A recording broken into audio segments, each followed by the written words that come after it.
Vanakkam, Namaste and blessings to everyone. This is Dr. Bhairavi Balasubramanian PhD, the Sky Priestess.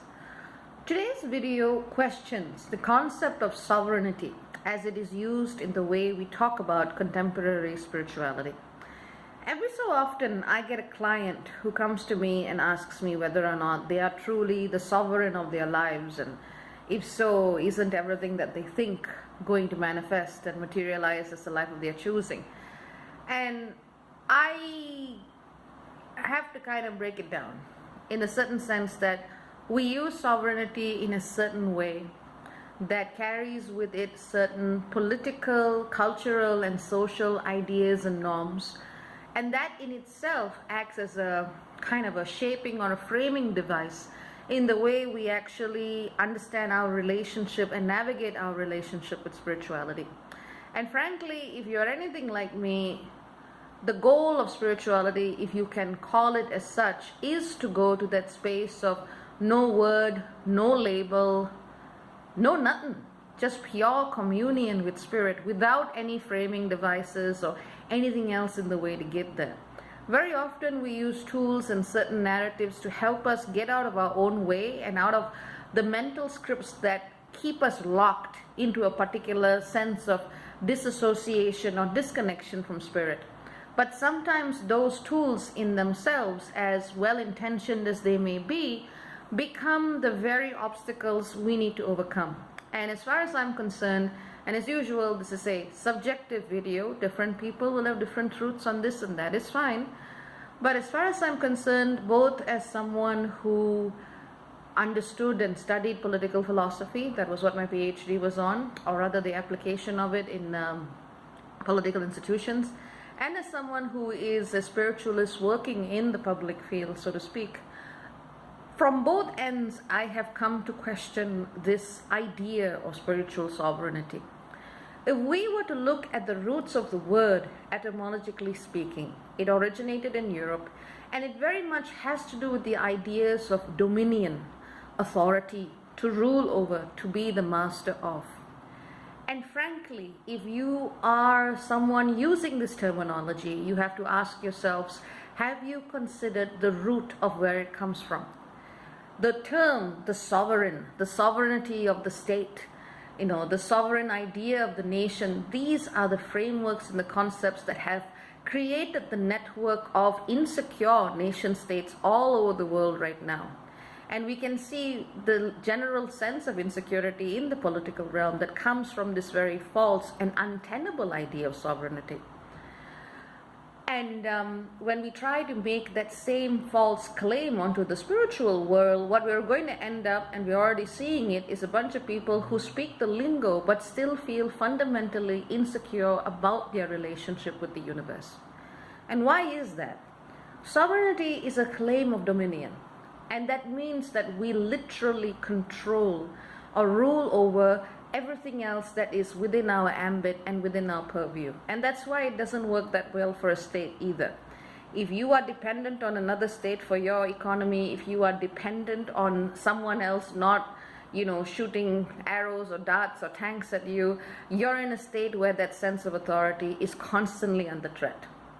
So as a human being, if you are a person who is affected by just the simplest things, whether or not the sun is shining, whether or not it's raining, whether or not there's oxygen in the air, you are dependent on so many different forces just in order to stay alive. At a spiritual level, when we're talking about sovereignty, what most people are trying to say is that we have the right to choose our own destinies. And this is true. This is where I feel that choice is unquestionable. Our free will, when we decide to say, I'm going to walk out of a certain pattern, or I am not going to allow this old karmic bullshit to recur again, that is where we exercise free will and choice. But that does not make us sovereign. Part of the way we use the term sovereignty feeds into this very Western philosophical ideal of the rugged individualist, where if you work hard enough and if you focus enough and you're dedicated enough, you will succeed. Well, that logic should have no space in the spiritual domain.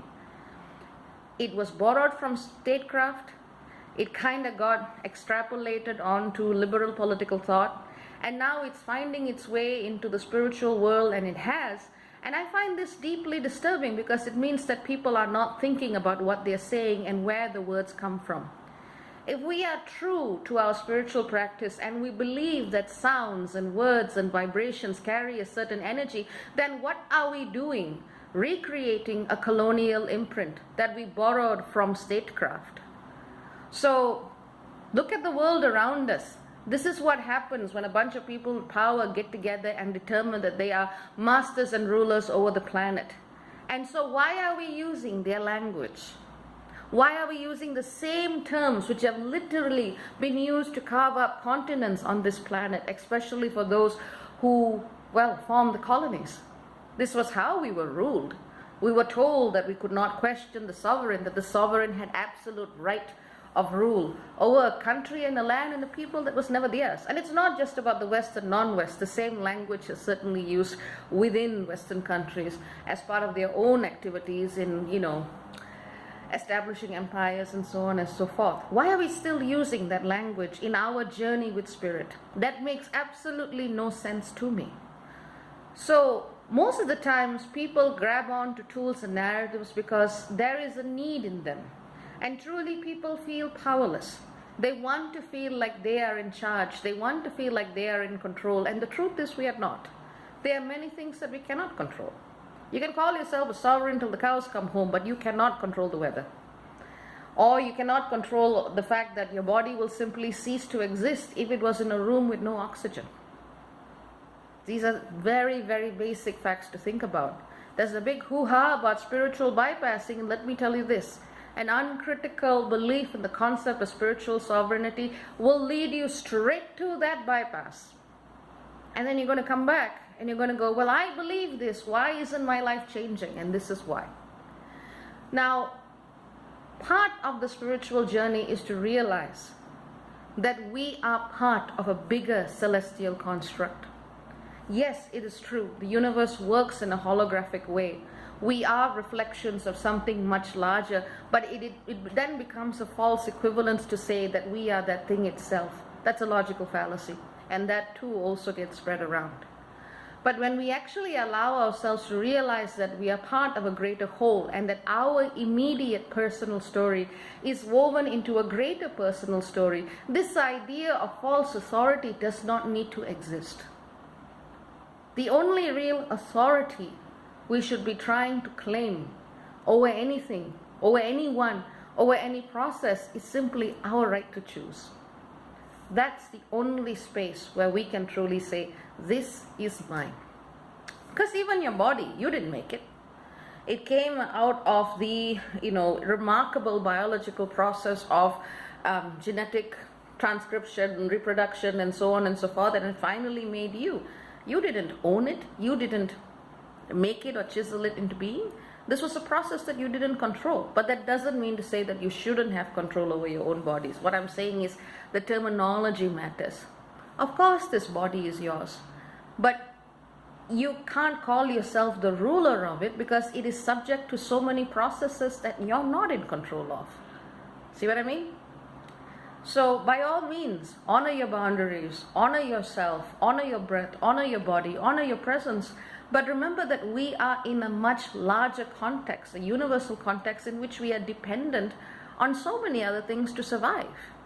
Be it oxygen, be it a particular temperature maintained on the planet, be it the availability of food, be it bees. We are dependent on bees to make the world, or rather to make the biosphere go round, so to speak. So how can we use this word of sovereignty? Personally, I would say let's ditch it. Let's just get a lot more humble. Let's get a lot more grounded and realize that there are a lot of things that we individually cannot control. Therefore, we do not need to make false claims of responsibility and entitlement over them. But as individuals, when we are presented with things in our lives that we do have a say over, whether it's buying food from, an ethically sourced farm, or whether it's deciding to avoid meat, or whether it's simply, bringing a bag instead of buying a plastic bag at your grocery store. These are the things that you can actually control in the day-to-day. And this is where your choices can certainly affect the collective. I'm giving you practical reasons, or rather practical examples. At the spiritual level, it can mean things like when you see an old karmic pattern coming again, instead of just going with it, you can go, you know what, buddy, stop. I don't want to play this out. It can mean coming to that awareness where you see that there is a larger context that you have inherited, be it through your past lives, be it through your karma, be it through vows of sacrifice or service that you made a long time ago, and realizing that you don't want to do this anymore. That's our truest and our best path to developing a greater sense of agency over our lives. It's not about making the false claims. It's about looking with humility where our life has been shaped by forces beyond us and what we as individuals can do about it. In some cases, it's a conscious awareness. In other cases, you may need to get a facilitator to help you work through, or at the very least get an expanded perspective on why your life seems to occur in certain predictable karmic cycles. But whatever it is, none of this is going to happen if you keep putting yourself on a pedestal and say, I rule, I am the master, I'm the sovereign, I'm the king or the queen, whatever. It doesn't work. In this reality, in this social and political and spiritual context, if we truly want to change this planet and the way we think about our relationship with this planet, we need to dismantle the language that legitimizes oppression. Part of that is the term of sovereignty. So, food for thought. You can take it or leave it. Many blessings, lots of love. Ciao, ciao for now. Bye-bye.